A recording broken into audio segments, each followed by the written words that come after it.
Punjabi radio USA ਸੁਣ ਰਹੇ ਸਾਰੇ ਸਰੋਤਿਆਂ ਨੂੰ ਪਿਆਰ ਭਰੀ ਸਤਿ ਸ੍ਰੀ ਅਕਾਲ। ਜੀ ਆਇਆਂ ਨੂੰ ਸਵਾਗਤ ਹੈ ਸਰੋਤੇ program update California. Harjot Singh ji ਸਵਾਗਤ ਹੈ, ਸਤਿ ਸ੍ਰੀ ਅਕਾਲ। ਸਤਿ ਸ਼੍ਰੀ ਅਕਾਲ, ਧੰਨਵਾਦ ਜੀ ਆਇਆਂ ਨੂੰ। ਪੰਜਾਬੀ ਰੇਡੀਓ USA ਦੇ ਜਿੰਨੇ ਵੀ ਸਰੋਤੇ ਸਾਡੇ ਸਾਰੇ ਹੀ AM ਸਟੇਸ਼ਨਸ, FM ਸਟੇਸ਼ਨਸ, ਘਰਾਂ ਦੇ ਵਿੱਚ ਰੇਡੀਓ ਸੈਟਸ ਦੇ ਰਾਹੀਂ, ਟੈਲੀਫੋਨ ਦੇ ਰਾਹੀਂ, ਫੇਸਬੁੱਕ, YouTube ਤੇ ਲਾਈਵ ਦੇਖ ਰਹੇ ਹੋ, ਸੁਣ ਰਹੇ ਹੋ, ਸਾਰਿਆਂ ਨੂੰ ਜੀ ਆਇਆਂ ਨੂੰ ਤੇ ਬਹੁਤ ਹੀ ਪਿਆਰ ਤੇ ਸਤਿਕਾਰ ਭਰੀ ਸਤਿ ਸ੍ਰੀ ਅਕਾਲ ਸਰੋਤਿਓ। ਅੱਜ ਫਰਵਰੀ ਦੀ 11 ਤਰੀਕ ਆ, ਦਿਨ ਬੁੱਧਵਾਰ ਆ ਤੇ ਤੁਹਾਡੇ ਲਈ ਸ਼ਾਮ ਦਾ ਅਪਡੇਟ ਕੈਲੀਫੋਰਨੀਆ ਪ੍ਰੋਗਰਾਮ ਲੈ ਕੇ ਹਾਜ਼ਰ ਹੋਏ ਆ।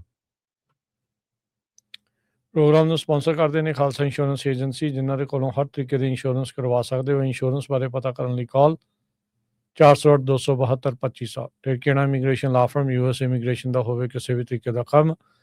ਕਾਲ ਅਟਰਨੀ ਜੇ ਟਿਰਕੇਣਾ 415-909-0573। ਕੁਲਵੰਤ ਸਿੰਘ, ਜਸਪਾਲ ਕੌਰ ਜੌਹਲ, ਸਤਨਾਮ ਸਿੰਘ ਟਾਟਲਾ ਯੂਬਾ ਸਿਟੀ, ਗੁਰਦੇਵ ਸਿੰਘ ਸੋਹਲ, ਬਲਜਿੰਦਰ ਸਿੰਘ, ਰਸ਼ਪਾਲ ਕੌਰ ਜੌਹਲ ਐਂਟੀਲੋਪ, ਜਸਵਿੰਦਰ ਨਾਗਰਾ ਰੋਜ਼ਵਿਲ, ਅਵਤਾਰ ਸਿੰਘ ਮੰਜ਼ਿਲ ਕਲੋਵਿਸ, ਜੋਗਾ ਸਿੰਘ ਪਵਾਰ ਔਰੰਜਵੇਲ, ਸਰਬਜੀਤ ਸਿੰਘ ਧੂਤ ਯੂਬਾ ਸਿਟੀ, ਗੁਰਨੇਕ ਸਿੰਘ ਬਾਗੜੀ ਫਰੈਜ਼ਨੋ, ਪਰਮਜੀਤ ਸਿੰਘ ਦਾਖਾ ਬਰਕਲੇ। ਸਾਰਿਆਂ ਦਾ ਧੰਨਵਾਦ। ਤੁਸੀਂ ਵੀ ਇਸ ਪ੍ਰੋਗਰਾਮ ਨੂੰ ਸਪਾਂਸਰ ਕਰਨਾ ਹੈ। ਕਾਲ 408-272-5200। ਅੱਜ ਦੀਆਂ ਖਬਰਾਂ ਵੱਲ ਚੱਲੀਏ ਤੇ ਜਿਸ ਤਰ੍ਹਾਂ ਅੱਜ USA ਦੀ ਅਟਾਰਨੀ ਜਨਰਲ ਪੈਮ ਬੌਂਡੀ ਉਹਨਾਂ ਦੀ ਜੁਡੀਸ਼ੀਅਲ ਕਮੇਟੀ ਦੇ ਸਾਹਮਣੇ ਜੋ ਚੱਲ ਰਹੀ ਸੀ ਹੀਅਰਿੰਗ, ਉਹਦੇ ਵਿੱਚ ਪੈਮ ਬੌਂਡੀ ਨੇ ਕਈ ਜਗ੍ਹਾ ਤੇ ਕਈ ਵਾਰ ਆਪਣੀ ਆਵਾਜ਼ ਨੂੰ ਬਹੁਤ ਉੱਚਾ ਰੱਖਿਆ ਤੇ ਕਈ ਜਿਹੜੇ ਕਾਂਗਰਸਮੈਨ ਆ ਉਹਨਾਂ ਦੀ ਕਾਫੀ ਬੇਇੱਜ਼ਤੀ ਵੀ ਕੀਤੀ। ਈਵਨ ਜੋ ਪ੍ਰਾਇਮਲਾ ਜਯਾਪਾਲ ਆ ਵਾਸ਼ਿੰਗਟਨ ਤੋਂ, ਜਦੋਂ ਉਹ ਕੁਐਸਚਨ ਪੁੱਛ ਰਹੀ ਸੀ ਤਾਂ ਉਹਨਾਂ ਦੇ ਸੰਬੰਧ ਦੇ ਵਿੱਚ ਪੈਮ ਬੌਂਡੀ ਨੇ ਇਹ ਕਿਹਾ ਵੀ ਮੈਂ I am not going to get in the gutter with this woman, ਕਿਉਂਕਿ ਉਹ ਕਹਿੰਦੀ ਵੀ ਇਹ ਥੀਏਟਰ ਬਣਾ ਰਹੀ ਆ, ਜਦ ਕਿ ਪਮੇਲਾ ਜਯਾਪਾਲ ਨੇ ਕੁਛ ਜੋ ਐਪਸਟੀਨ ਦੇ ਵਿਕਟਮ ਸੀਗੇ ਉਹਨਾਂ ਨੂੰ ਉੱਥੇ ਲਿਆਂਦਾ ਸੀਗਾ। ਇਸ ਤੋਂ ਬਿਨਾਂ ਬੌਂਡੀ ਨੇ ਕਾਫੀ ਉੱਚੀ ਆਵਾਜ਼ ਦੇ ਵਿੱਚ ਜੋ ਜੈਮੀ ਰਾਸਕਿਨ ਕਾਂਗਰਸਮੈਨ ਆ ਮੈਰੀਲੈਂਡ ਤੋਂ, ਟਾਪ ਡੈਮੋਕਰੇਟ ਆ ਕਮੇਟੀ ਦੇ ਉੱਤੇ, ਉਹਨਾਂ ਨੇ ਇਹ ਕਿਹਾ ਵੀ ਤੂੰ ਵਾਰ-ਵਾਰ ਜਿਹੜਾ ਸਾਡਾ ਸਮਾਂ ਵੀ 5-5 ਮਿੰਟ ਦਾ ਖਾ ਰਹੀ ਆ ਤੇ ਸਿੱਧਾ ਆਨਸਰ ਦਿਓ। ਤੇ ਉਹਦੇ ਸੰਬੰਧ ਦੇ ਵਿੱਚ ਵੀ ਉਹਨਾਂ ਨੇ ਕਾਫੀ, ਪੈਮ ਬੌਂਡੀ ਨੇ ਪੁੱਠਾ ਉਹਨੂੰ ਕਿਹਾ ਵੀ you are washed up loser liar, you are not even a liar. So ਇਹ ਰਾਸਕਿਨ ਨੂੰ ਕਿਹਾ। ਸੋ ਕਾਫੀ ਗਰਮ ਜਿਹੜੀ ਆ ਇਹ ਹੀਅਰਿੰਗ ਰਹੀ ਹੈਗੀ ਆ ਜੀ।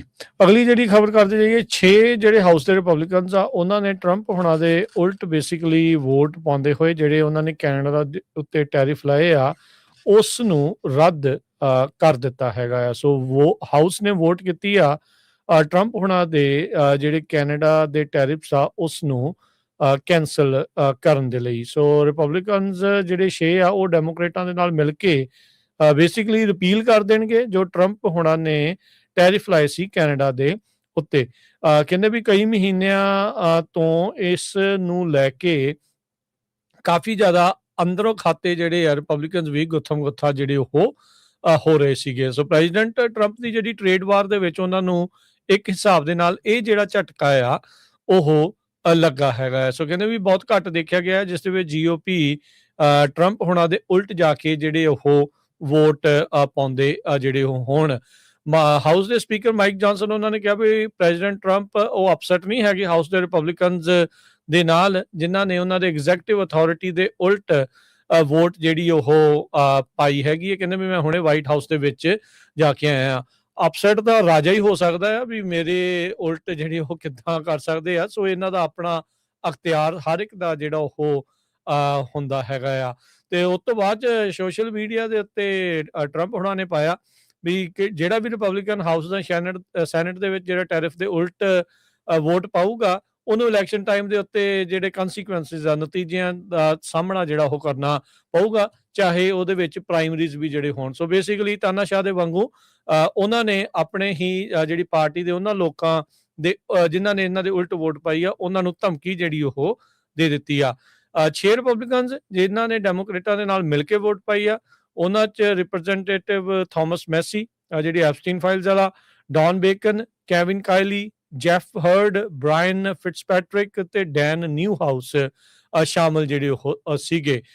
ਬੇਕਨ ਜਿਹੜੇ ਆ ਰਿਪਰੈਜ਼ੈਂਟੇਟਿਵ ਉਹਨਾਂ ਨੇ ਸੁਜੈਸਟ ਕੀਤਾ ਸੀਗਾ ਵੀ 30 ਜਿਹੜੇ ਰਿਪਬਲਿਕਨਸ ਆ ਉਹਨਾਂ ਨੂੰ ਜੁਆਇਨ ਕਰ ਸਕਦੇ ਆ ਇਹਨਾਂ ਟੈਰਿਫਸ ਨੂੰ ਬਲੌਕ ਜਿਹੜਾ ਉਹ ਕਰਨ ਦੇ ਲਈ।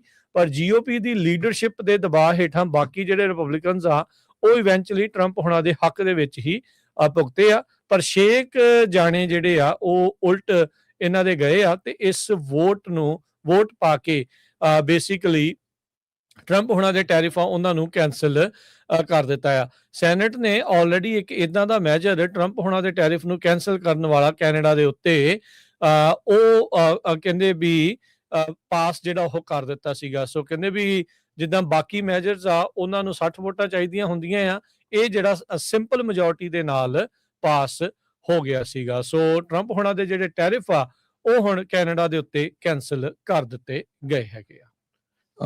ਇਹਦੇ ਚ ਥੋੜਾ ਰਾਜਕਵੀਰ ਸਿੰਘ ਜੀ ਅਪਡੇਟ ਕਰ ਦਈਏ। ਇਹ ਕਾਂਗਰਸ ਦੇ ਵਿੱਚ ਪਾਸ ਹੋਇਆ ਹੈ, ਉਹਨੇ ਸੈਨੇਟ ਜਾਣਾ। ਸੈਨੇਟ ਚ ਬਹੁਤ ਸਲਿਮ ਚਾਂਸ ਆ ਵੀ ਇਸ ਬਿੱਲ ਨੂੰ ਪਾਸ ਹੋਣ ਦੇ। ਜੇ ਸੈਨੇਟ ਤੋਂ ਵੀ ਪਾਸ ਹੁੰਦਾ ਫਿਰ ਵਾਈਟ ਹਾਊਸ ਦੇ ਕੋਲ ਜਾਣਾ। ਸੋ ਅਲਟੀਮੇਟਲੀ ਤਾਂ ਉਹਨਾਂ ਨੇ ਇਹ ਕਰਨਾ ਨਹੀਂ, ਪਰ ਇੰਨਾ ਜ਼ਰੂਰ ਆ ਵੀ ਕਾਂਗਰਸ ਦੇ ਵਿੱਚ ਇਹ ਪਾਸ ਹੋ ਗਿਆ ਤੇ 6 ਰਿਪਬਲਿਕਨ ਟਰੰਪ ਉਹਨਾਂ ਦੇ ਉਲਟ ਹੋਏ ਹੈਗੇ ਆ। ਅਗਲੀ ਖਬਰ ਜੋ ਆ ਉਹ ਸਨੈਪ ਦੇ ਸੰਬੰਧ ਦੇ ਵਿੱਚ ਆ। ਮਿਲੀਅਨਸ ਆਫ ਅਮਰੀਕਨ ਜਿਹੜੇ ਆ ਅਮਰੀਕਾ ਦੇ ਵਿੱਚ ਜਿਹੜੇ ਉਹਨਾਂ ਦੇ ਲੋਕਲ ਸਨੈਪ ਦੇ ਆਫਿਸਰਸ ਆ ਉਹ ਸ਼ਟ ਡਾਊਨ ਕਰਨਗੇ ਡੋਰ 24 ਘੰਟੇ ਦੇ ਲਈ। ਪ੍ਰੈਜ਼ੀਡੈਂਟ ਡੇ ਜਦੋਂ ਫਰਵਰੀ 16 ਨੂੰ ਹੈਗਾ ਆ। 3000 ਲੋਕੇਸ਼ਨ ਦੇ ਉੱਤੇ ਇਹ ਸਾਰਾ ਕੁਝ ਵਾਪਰੂਗਾ। ਸੋ ਨੇਸ਼ਨ ਵਾਈਡ ਕਲੋਜ਼ਰ ਇਸ ਕਰਕੇ ਹੋ ਰਿਹਾ ਇਨ ਆਨਰ ਆਫ ਪ੍ਰੈਜ਼ੀਡੈਂਟ ਡੇ। ਤੇ ਕਹਿੰਦੇ ਭਈ ਗਵਰਨਮੈਂਟ ਆਫਿਸਰਸ ਤੇ ਸਰਵਿਸਿਜ਼ ਉਹ ਵੀ ਜਿਹੜੀਆਂ ਆ ਸ਼ਟ ਡਾਊਨ ਰਹਿਣਗੀਆਂ, ਐਕਸੈਪਸ਼ਨਸ ਹੋਣਗੀਆਂ। ਇਹਦੇ ਨਾਲ ਬਹੁਤ ਵੱਡੀ ਤਾਦਾਦ ਦੇ ਵਿੱਚ ਲੋਕਾਂ ਦੇ ਉੱਤੇ ਅਸਰ ਪਊਗਾ 50 ਸਟੇਟਾਂ ਦੇ ਵਿੱਚ। SNAP offices close food stamp ਰੈਸੀਪੀਐਂਟਸ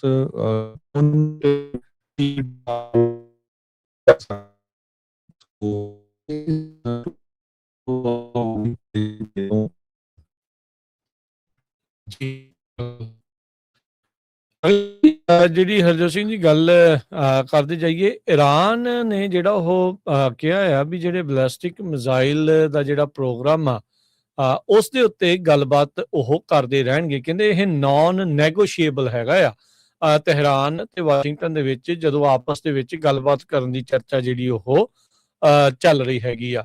ਦੂਜੇ ਰਾਊਂਡ ਦੀ ਜਿਹੜੀ ਗੱਲਬਾਤ ਆ US ਤੇ ਈਰਾਨ ਦੇ ਅਧਿਕਾਰੀਆਂ ਦੇ ਦਰਮਿਆਨ ਜਿਹੜੀ ਉਹ ਹੋ ਸਕਦੀ ਆ। ਪਰ ਕਹਿੰਦੇ ਵੀ ਬੈਲਿਸਟਿਕ ਮਿਜ਼ਾਈਲਸ ਨੂੰ ਲੈ ਕੇ ਕਹਿੰਦੇ ਵੀ ਰੈੱਡ ਲਾਈਨ ਇਸ ਦੇ ਵਿੱਚ ਬਣ ਸਕਦੀ ਆ। ਈਰਾਨ ਕਹਿੰਦੇ ਵੀ ਉਹ ਅਨਵਿਲਿੰਗ ਆ, ਉਹ ਇਸ ਦੇ ਵਿੱਚ ਕਿਸੇ ਵੀ ਤਰੀਕੇ ਦੀ ਜਿਹੜੀ ਕੰਪਰੋਮਾਈਜ਼ ਆ ਉਹ ਨਹੀਂ ਕਰਨਾ ਚਾਹੁੰਦੇ ਆਪਣੀ ਮਿਜ਼ਾਈਲ ਦੀਆਂ ਕੈਪੇਬਿਲਿਟੀਜ਼ ਨੂੰ ਲੈ ਕੇ। ਈਰਾਨ ਦੇ ਜਿਹੜੇ ਸੁਪਰੀਮ ਲੀਡਰ ਆ ਉਸਨੇ ਇਸ ਬਾਰੇ ਜਿਹੜੀ ਉਹ ਜਾਣਕਾਰੀ ਦਿੱਤੀ ਆ। ਅਲੀ ਸ਼ਮਖਾਨੀ ਉਹਨਾਂ ਨੇ ਜਿਹੜੀ ਸਟੇਟਮੈਂਟ ਜਾਰੀ ਕਰਦੇ ਹੋਏ ਕਿਹਾ ਵੀ ਜਿਹੜੀ 47ਵੀਂ ਐਨੀਵਰਸਰੀ ਆ ਰਹੀ ਆ ਇਸਲਾਮਿਕ ਰੈਵੋਲੂਸ਼ਨ ਨੂੰ ਲੈ ਕੇ, ਇਸ ਦੇ ਵਿੱਚ ਉਹਨਾਂ ਨੇ ਕਿਹਾ ਵੀ Islamic republic missile capabilities are nonnegotiable. ਇਹ ਉਹਨਾਂ ਦੇ ਸਟੇਟ ਮੀਡੀਆ ਨੇ ਜਿਹੜੀ ਉਹ ਜਾਣਕਾਰੀ ਦਿੱਤੀ ਆ।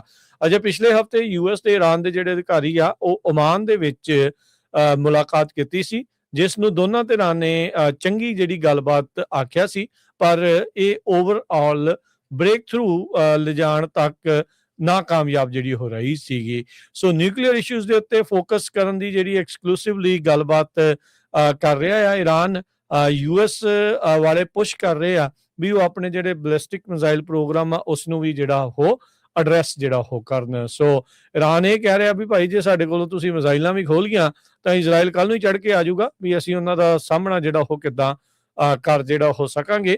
ਸੋ ਲੈਟਸ ਸੀ ਕੀ ਬਣਦਾ ਹੈ। ਪਰ ਹੁਣ ਦੂਜੇ ਗੇੜ ਦੀ ਜਿਹੜੀ ਗੱਲਬਾਤ ਆ ਯੂਐਸ ਤੇ ਇਰਾਨ ਦੇ ਦਰਮਿਆਨ ਆਉਂਦੇ ਸਮੇਂ ਦੇ ਵਿੱਚ ਹੋ ਸਕਦੀ ਹੈ। ਵਾਸ਼ਿੰਗਟਨ ਪੋਸਟ ਰਿਪੋਰਟ ਕਰ ਰਿਹਾ ਵੀ ਜਿਹੜੇ ਨੈਸ਼ਨਲ ਗਾਰਡ ਟਰੂਪਸ ਆ ਉਹਨਾਂ ਨੂੰ ਚੁੱਪ ਚਪੀਤੇ ਬਹੁਤ ਸਾਰੇ ਅਮਰੀਕਾ ਦੇ ਸ਼ਹਿਰਾਂ ਵਿੱਚੋਂ ਵਿਡਰਾ ਕਰ ਲਿਆ ਗਿਆ ਹੈਗਾ, ਜਿਨ੍ਹਾਂ ਦੇ ਵਿੱਚ ਲਾਸ ਐਂਜਲਸ, ਸ਼ਿਕਾਗੋ, ਪੋਰਟਲੈਂਡ, ਓਰੀਗਨ ਹੈਗੇ ਆ। ਇਹ ਪੁੱਲ ਆਊਟ ਪਿਛਲੇ ਮਹੀਨੇ ਪੂਰਾ ਕੰਪਲੀਟ ਕੀਤਾ ਗਿਆ, ਜਦ ਕਿ ਕੋਈ ਪਬਲਿਕ ਐਕਨੋਲਜਮੈਂਟ ਨਹੀਂ ਕੀਤੀ ਗਈ, ਕਿਸੇ ਵੱਲੋਂ ਸਟੇਟਮੈਂਟ ਨਹੀਂ ਆਈ, ਕੋਈ ਨਿਊਜ਼ ਦੇ ਵਿੱਚ ਨਹੀਂ ਆਇਆ। ਖਾਸ ਕਰਕੇ ਪ੍ਰੈਜ਼ੀਡੈਂਟ ਟਰੰਪ ਉਹਨਾਂ ਨੇ ਸੋਸ਼ਲ ਮੀਡੀਆ ਦੇ ਉੱਤੇ ਵੀ ਇਹਦੇ ਬਾਰੇ ਨਹੀਂ ਪਾਇਆ ਹੈ। ਅਕਸਰ ਉਹਨਾਂ ਨੇ ਇਹ ਕਿਹਾ ਸੀ ਵੀ ਮੋਬਿਲਾਈਜੇਸ਼ਨ ਬਹੁਤ ਜ਼ਰੂਰੀ ਆ ਤਾਂ ਕਿ ਜੋ ਵਾਇਲੈਂਸ ਵੱਧ ਰਹੀ ਆ ਉਸ ਨੂੰ ਕੰਟਰੋਲ ਕੀਤਾ ਜਾ ਸਕੇ। ਜਦੋਂ ਵਾਈਟ ਹਾਊਸ ਦੇ ਨੂੰ ਪੁੱਛਿਆ ਗਿਆ, ਵਾਈਟ ਹਾਊਸ ਦੇ ਜਿਹੜੇ ਪ੍ਰੈਸ ਸੈਕਟਰੀ ਆ ਉਹਨਾਂ ਨੇ ਜਿਹੜਾ ਕੁਐਸਚਨ ਆ ਉਹ ਕਹਿੰਦੇ ਆ ਭਈ ਜੋ ਕੁਝ ਵਾਪਰਿਆ ਇਹ ਤੁਸੀਂ ਹੁਣ ਆਉਣ ਵਾਲੇ ਸਮੇਂ 'ਚ ਤੁਹਾਨੂੰ ਪਤਾ ਲੱਗੂਗਾ। ਗੋਲ-ਮੋਲ ਗੱਲ ਜਿੱਦਾਂ ਕਰ ਗਏ। ਪੈਂਟਾਗਨ ਨੇ ਵੀ ਇਹਦੇ ਬਾਰੇ ਕੋਈ ਗੱਲਬਾਤ ਨਹੀਂ ਕੀਤੀ ਹੈਗੀ। 5000 ਦੇ ਕਰੀਬ ਜਿਹੜੇ ਟਰੂਪਸ ਆ ਉਹ ਲਾਸ ਐਂਜਲਸ ਸੀ, 500 ਸ਼ਿਕਾਗੋ, 200 ਪੋਰਟਲੈਂਡ, ਓਰੀਗਨ ਦੇ ਵਿੱਚ ਸੀ ਜਿਨ੍ਹਾਂ ਨੂੰ ਵਾਪਸ ਬੁਲਾ ਲਿਆ ਗਿਆ ਹੈਗਾ। 2500 ਦੇ ਕਰੀਬ ਨੈਸ਼ਨਲ ਗਾਰਡ ਵਾਸ਼ਿੰਗਟਨ ਡੀਸੀ ਦੇ ਵਿੱਚ ਹੈਗੇ ਆ। ਉਹਨਾਂ ਚੋਂ ਵੀ ਕਾਫੀ ਵੱਡੀ ਗਿਣਤੀ ਦੇ ਵਿੱਚ ਲੋਕਾਂ ਨੂੰ ਜਿਹੜੇ ਨੈਸ਼ਨਲ ਗਾਰਡ ਆ ਵਾਪਸ ਬੁਲਾ ਲਿਆ ਗਿਆ ਹੈਗਾ। ਦਸੰਬਰ ਮਹੀਨੇ ਦੇ ਵਿੱਚ ਯੂਐਸ ਦੀ ਸੁਪਰੀਮ ਕੋਰਟ ਨੇ ਟੈਂਪਰੇਰੀ ਆਰਡਰ ਇਸ਼ੂ ਕੀਤਾ ਸੀ ਟਰੰਪ ਉਹਨਾਂ ਦੇ ਅਗੇਂਸਟ ਵੀ ਸ਼ਿਕਾਗੋ ਦੇ ਵਿੱਚ ਜੋ ਡਿਪਲੋਇਮੈਂਟ ਕੀਤੀ ਗਈ ਆ ਉਹ ਗਲਤ ਹੈਗੀ ਆ, ਉਹ ਨਹੀਂ ਹੋਣੀ ਚਾਹੀਦੀ ਹੈਗੀ। ਸੋ $496 ਮਿਲੀਅਨ ਡਿਪਲੋਇਮੈਂਟ ਦਾ ਕੋਸਟ ਆ ਕਾਂਗਰੈਸ਼ਨਲ ਬਜਟ ਆਫਿਸ ਨੇ ਜਨਵਰੀ ਮਹੀਨੇ ਦੇ ਵਿੱਚ ਰਿਪੋਰਟ ਕੀਤਾ ਹੈਗਾ। ਜੀ ਅਗਲੀ ਗੱਲ ਕਰਦੇ ਜਾਈਏ। ਸੈਨ ਹੋਜ਼ੇ ਪੁਲਿਸ ਡਿਪਾਰਟਮੈਂਟ ਨੇ ਇੱਕ ਸਟਿੰਗ ਆਪਰੇਸ਼ਨ ਕਰਦੇ ਹੋਏ 11 ਜਿਹੜੇ ਸਸਪੈਕਟ ਆ ਉਹਨਾਂ ਨੂੰ ਗ੍ਰਿਫਤਾਰ ਕੀਤਾ ਆ, ਜਿਨ੍ਹਾਂ ਦੇ ਉੱਤੇ ਕਥਿਤ ਤੌਰ ਦੇ ਉੱਤੇ ਹਿਊਮਨ ਟ੍ਰੈਫਿਕਿੰਗ ਤੇ ਚਾਈਲਡ ਐਕਸਪਲੋਇਟੇਸ਼ਨ ਦੇ ਜਿਹੜੇ ਚਾਰजेस ਆ ਉਹ ਲਗਾਏ ਹੈਗੇ ਆ। ਅਫਸੋਸ ਦੇ ਨਾਲ ਦੱਸਣਾ ਪੈ ਰਿਹਾ ਵੀ ਇਹਨਾਂ ਵਿੱਚ ਇੱਕ ਜਿਹੜਾ ਪੰਜਾਬੀ ਮੂਲ ਦਾ ਮੁੰਡਾ ਵੀ ਸ਼ਾਮਲ ਹੈਗਾ ਆ, ਹਰਜੀਤ ਸਿੰਘ 24 ਜਿਹੜਾ ਉਹ ਸਾਲ ਦਾ। ਸੈਨ ਹੋਜ਼ੇ ਪੁਲਿਸ ਡਿਪਾਰਟਮੈਂਟ ਨੇ ਜਿਹੜਾ ਉਹ ਦੱਸਿਆ ਵੀ 3 ਤਰੀਕ ਤੋਂ ਲੈ ਕੇ 6 ਤਰੀਕ ਦੇ ਦਰਮਿਆਨ ਇਹਨਾਂ ਨੇ ਜਿਹੜਾ ਇਹ ਸਟਿੰਗ ਆਪਰੇਸ਼ਨ ਕੀਤਾ ਸੀ ਸੁਪਰ ਬੋਲ ਦੇ ਇਰਦ ਗਿਰਦ। ਇਸ ਦੇ ਵਿੱਚ 31 ਸਾਲਾਂ ਦਾ ਇੱਕ ਰੂਬਨ ਗਜ਼ਮੈਨ ਨਾਂ ਦਾ ਬੰਦਾ, ਜੋ ਕਿ ਇੱਕ ਅਸਿਸਟੈਂਟ ਪ੍ਰਿੰਸੀਪਲ ਆ ਸਨਰਾਈਜ਼ ਮਿਡਲ ਸਕੂਲ ਦਾ, ਉਸ ਨੂੰ ਵੀ ਗ੍ਰਿਫਤਾਰ ਕੀਤਾ ਗਿਆ। ਇਸ ਨੇ ਕੋਸ਼ਿਸ਼ ਕੀਤੀ ਸੀ ਕਥਿਤ ਤੌਰ ਦੇ ਉੱਤੇ 13 ਸਾਲ ਦੇ ਇੱਕ ਨਾਬਾਲਗ ਮੁੰਡੇ ਨੂੰ ਸੋਲਿਸਿਟ ਕਰਨ ਦੇ ਜਿਹੜੇ ਉਹ ਲਈ। ਸੋ ਸਕੂਲ ਨੇ ਤੁਰੰਤ ਦੇਣੀ ਗਜ਼ਮੈਨ ਨੂੰ ਜਿਹੜਾ ਆ ਉਹਦੇ ਅਹੁਦੇ ਤੋਂ ਜਿਹੜਾ ਉਹ ਲਾ ਦਿੱਤਾ ਤੇ ਇਨਵੈਸਟੀਗੇਸ਼ਨ ਜਿਹੜੀ ਉਹ ਸ਼ੁਰੂ ਕਰ ਦਿੱਤੀ ਜਿਹੜੀ ਉਹ ਗਈ ਹੈਗੀ ਆ। ਸੋ ਸੁਪਰ ਬੋਲ ਦੇ ਇਰਦ ਗਿਰਦ 3 ਤੋਂ 6 ਦੇ ਫਰਵਰੀ ਦੇ ਦਰਮਿਆਨ ਇਹ ਜਿਹੜੇ ਮਾਈਨਰਸ ਦੇ ਨਾਲ ਸੈਕਸ਼ੂਅਲ ਐਕਟੀਵਿਟੀ ਜਿਹਦੇ ਵਿੱਚ ਇੰਗੇਜ ਕਰਨਾ ਜਿਹੜੇ ਚਾਹ ਰਹੇ ਸੀ, ਉਹਨਾਂ ਦੇ ਵਿੱਚੋਂ 11 ਜਾਣੇ ਆ ਉਹ ਉੱਥੇ ਗ੍ਰਿਫਤਾਰ ਸੈਨ ਹੋਜ਼ੇ ਪੁਲਿਸ ਡਿਪਾਰਟਮੈਂਟ ਦੇ ਦੁਆਰਾ ਕੀਤੇ ਗਏ ਆ। ਇਹ ਸਾਰੇ ਦੇ ਸਾਰੇ ਸੈਂਟਾ ਕਲਾਰਾ ਜਿਹੜੀ ਕਾਉਂਟੀ ਜੇਲ੍ਹ ਆ, ਮੇਨ ਜੇਲ੍ਹ, ਉਹਦੇ ਵਿੱਚ ਲਾਏ ਗਏ ਆ। ਚਾਰजेस ਜਿਨ੍ਹਾਂ ਦੇ ਵਿੱਚ attempted lewd acts with a minor, arranging meetings with a minor for sexual purposes ਦੇ ਸ਼ਾਮਲ ਹੈਗੇ ਆ। ਇਹਨਾਂ ਦੀਆਂ ਜਿਹੜੀਆਂ ਤਸਵੀਰਾਂ ਆ KTVU ਤੇ ਸੈਨ ਹੋਜ਼ੇ ਪੁਲਿਸ ਡਿਪਾਰਟਮੈਂਟ ਨੇ ਆਲਰੇਡੀ ਜਾਰੀ ਕਰ ਦਿੱਤੀਆਂ ਆ। ਅਗਲੀ ਖਬਰ ਵੱਲ ਚਲੀਏ, ਉਹ ਵੈਦਰ ਨੂੰ ਲੈ ਕੇ ਆ। ਲੇਕ ਤਾਹੋ ਦੇ ਵਿੱਚ ਲੇਕ ਤਾਹੋ ਵਾਲਾ ਏਰੀਆ ਜੋ ਕਾਫੀ ਸਟਾਰਮ ਆਇਆ ਆ, ਸਨੋ ਸਟਾਰਮ। ਕਹਿੰਦੇ ਵੀ winter storm warning in place ਆ 11 ਵਜੇ ਤਾਈਂ ਅੱਜ ਰਾਤ। ਤੇ ਸਨੋ ਉੱਥੇ ਕਾਫੀ ਜ਼ਿਆਦਾ ਪੈ ਰਹੀ ਆ। 7000 ਫੁੱਟ ਦੀਆਂ ਉਚਾਈਆਂ ਤੋਂ ਵੱਧਦੀਆਂ ਜਿਹੜੀਆਂ ਪਹਾੜੀਆਂ ਹੈਗੀਆਂ 30 ਮੀਲ ਪਰ ਆਵਰ ਦੇ ਹਿਸਾਬ ਦੇ ਨਾਲ ਹਵਾਵਾਂ ਜੋ ਚੱਲ ਰਹੀਆਂ ਹੈਗੀਆਂ। ਨੈਸ਼ਨਲ ਵੈਦਰ ਸਰਵਿਸ ਨੇ ਇਹ ਕਿਹਾ ਵੀ ਫਰਾਈਡੇ ਤੱਕ ਇਦਾਂ ਹੀ ਇਹ ਚੱਲਦਾ ਰਹੂਗਾ। ਟੈਂਪਰੇਚਰ ਲੋਜ਼ ਦੇ ਵਿੱਚ ਹੈਗਾ 20 ਤੋਂ 30 ਤੇ ਇਹ ਇਸ ਵੀਕਐਂਡ ਤੱਕ ਇਦਾਂ ਹੀ ਲੋ ਰਹੂਗਾ। ਇਸੇ ਤਰ੍ਹਾਂ ਪੈਲੀਸੇਡਸ ਜਿਹੜਾ ਸਕੀ ਰਿਜ਼ੋਰਟ ਏਰੀਆ ਆ ਉੱਥੇ ਵੀ ਜੋ 25 ਇੰਚ ਤੱਕ ਸਨੋ 24 ਘੰਟਿਆਂ ਦੇ ਵਿੱਚ ਪੈ ਚੁੱਕੀ ਹੈਗੀ ਆ। ਮਾਊਂਟ ਰੋਜ਼, ਹੈਵਨਲੀ, ਇਹ ਸਾਰੇ ਜੋ ਏਰੀਆ, ਡਾਇਮੰਡ ਪੀਕ, ਇਹਨਾਂ ਤੇ 25 ਤੋਂ ਲੈ ਕੇ 28 ਇੰਚ ਤੱਕ ਜੋ ਸਨੋ ਆ ਉਹ ਪੈ ਚੁੱਕੀ ਹੈਗੀ ਆ। ਸੈਂਟਰਲ ਕੋਸਟ ਦੇ ਵਿੱਚ ਵੀ ਬਹੁਤ ਜ਼ਿਆਦਾ ਜਿਹੜਾ ਮੀਂਹ ਪਿਆ ਹੈਗਾ। ਜਿਹੜਾ ਪੁਆਇੰਟ ਸਰ BWP ਹੈਗਾ ਉੱਥੇ 50 ਨੋਟਸ ਜੋ ਆ ਰਿਕਾਰਡ ਕੀਤੇ ਗਏ ਆ। 45 ਤੋਂ 50 ਨੋਟਸ ਅਰਾਊਂਡ 925 MB। ਸੋ ਉੱਥੇ ਵੀ ਉਸ ਏਰੀਏ 'ਚ ਮੀਂਹ ਬਹੁਤ ਜ਼ਿਆਦਾ ਪੈ ਰਿਹਾ ਹੈਗਾ ਤੇ ਲੈਂਡਸਲਾਈਡ ਵੀ ਹੋਏ ਹੈਗੇ ਆ, ਕਿਉਂਕਿ ਕਈ ਜਗ੍ਹਾ ਤੇ ਅੱਗਾਂ ਲੱਗੀਆਂ ਸੀਗੀਆਂ, ਉੱਥੋਂ ਲੈਂਡਸਲਾਈਡ ਹੋਣ ਦੇ ਚਾਂਸ ਵੱਧ ਜਾਂਦੇ ਹੈਗੇ ਆ। ਰੇਨ ਤੇ ਫਲੱਡ ਰਿਸਕ ਉਹ ਕਾਫੀ ਜ਼ਿਆਦਾ ਜਿਹੜਾ ਉਹਦੇ ਬਾਰੇ ਦੱਸਿਆ ਗਿਆ ਵੀ ਆਉਣ ਵਾਲੇ ਕੁਛ ਘੰਟਿਆਂ ਦੇ ਵਿੱਚ ਇਹ ਹੋ ਸਕਦਾ ਹੈਗਾ। ਐਲਏ ਕਾਉਂਟੀ ਦੇ ਵਿੱਚ ਪਹਿਲੀ ਵਾਰ ਪਿਛਲੇ 100 ਸਾਲਾਂ ਦੇ ਵਿੱਚ ਇੱਕ ਗ੍ਰੇ ਵੋਲਫ ਉਹ ਦੇਖੀ ਗਈ ਹੈਗੀ ਆ। ਸੋ ਕਹਿੰਦੀ ਹੈ ਵੀ ਇਹ ਇੱਕ ਬਲੈਕ ਕੋਟ ਫੀਮੇਲ ਆ ਜਿਸ ਦਾ ਨਾਮ BEY03F ਆ। ਸੋ ਕਾਲਰਡ ਇਹ ਗ੍ਰੇ ਵੋਲਫ ਹੈਗੀ ਆ। ਸੋ ਐਲਏ ਕਾਉਂਟੀ ਦੇ ਵਿੱਚ ਬੀਤੀ 7 ਫਰਵਰੀ ਨੂੰ ਇਹ ਦਾਖਲ ਜਿਹੜੀ ਉਹ ਹੋਈ ਸੀ। ਸਿਆਰਾ ਨਿਵਾਡਾ ਦੇ ਮਾਊਂਟੇਨਸ ਦੇ ਵਿੱਚ ਇਹ ਜਿਹੜੀ ਆ ਉਹ ਰਹਿੰਦੀ ਆ ਤੇ ਕਹਿੰਦੇ ਵੀ ਮੋਸਟ ਪ੍ਰੋਬਬਲੀ ਜਿਹੜੇ ਵਾਈਲਡ ਲਾਈਫ ਅਧਿਕਾਰੀ ਆ ਉਹ ਮੰਨਦੇ ਆ ਵੀ ਮੇਟ ਦੀ ਸਰਚ ਦੇ ਵਿੱਚ ਐਲਏ ਕਾਉਂਟੀ ਦੇ ਵਿੱਚ ਦਾਖਲ ਹੋਈ ਹੋ ਸਕਦੀ ਆ। ਸੋ GPS ਕਾਲਰ ਇਸ ਦੇ ਉੱਤੇ ਫਿੱਟ ਕੀਤਾ ਗਿਆ ਆ। ਪਿਛਲੇ ਸਾਲ ਮਈ ਮਹੀਨੇ 'ਚ ਇਹ ਟੁਲਹਿਰੀ ਕਾਉਂਟੀ ਦੇ ਵਿੱਚੋਂ ਲੰਘ ਕੇ ਜਿਹੜੀ ਉਹ ਗਈ ਸੀਗੀ। ਸੋ ਕਹਿੰਦੇ ਵੀ ਲਾਸ ਐਂਜਲਸ ਪਬਲਿਕ ਕਾਉਂਟੀ ਦੇ ਵਿੱਚ ਇਸ ਦੇ ਬਾਰੇ ਜਿਹੜੀ ਉਹ ਜਾਣਕਾਰੀ ਦਿੱਤੀ ਗਈ ਆ। ਜਿਹੜੇ ਅਧਿਕਾਰੀ ਉਹ ਕਹਿ ਰਹੇ ਆ ਵੀ ਮੈਜੋਰਟੀ ਦੇ ਵਿੱਚ ਜਿਹੜੇ ਵੋਲਵਸ ਆ ਉਹ ਐਕਸੀਡੈਂਟਸ ਦੇ ਕਰਕੇ ਜਿਹੜਾ ਲੀਡਿੰਗ ਕਾਜ਼ ਆਫ ਡੈਥ ਇਹਨਾਂ ਦੇ ਲਈ ਵੋਲਵਸ ਦੇ ਲਈ ਬਣਦਾ ਹੈਗਾ ਆ ਵਹੀਕਲ ਸਟ੍ਰਾਈਕਸ। ਸੋ ਅਖੀਰਲੀ ਵਾਰ ਕਹਿੰਦੇ ਵੀ ਜਿਹੜਾ ਵਾਈਲਡ ਵੋਲਫ ਆ ਕੈਲੀਫੋਰਨੀਆ ਦੇ ਵਿੱਚ 1924 ਦੇ ਵਿੱਚ ਉਸ ਨੂੰ ਸ਼ਾਟ ਕੀਤਾ ਗਿਆ ਸੀਗਾ। 1973 ਦੇ ਵਿੱਚ ਇੰਡੇਂਜਰਡ ਸਪੀਸੀਜ਼ ਐਕਟ ਦੇ ਤਹਿਤ ਇਹਨਾਂ ਦੀ ਪੋਪੂਲੇਸ਼ਨ ਨੂੰ ਪ੍ਰੋਟੈਕਟ ਕੀਤਾ ਗਿਆ ਸੀ।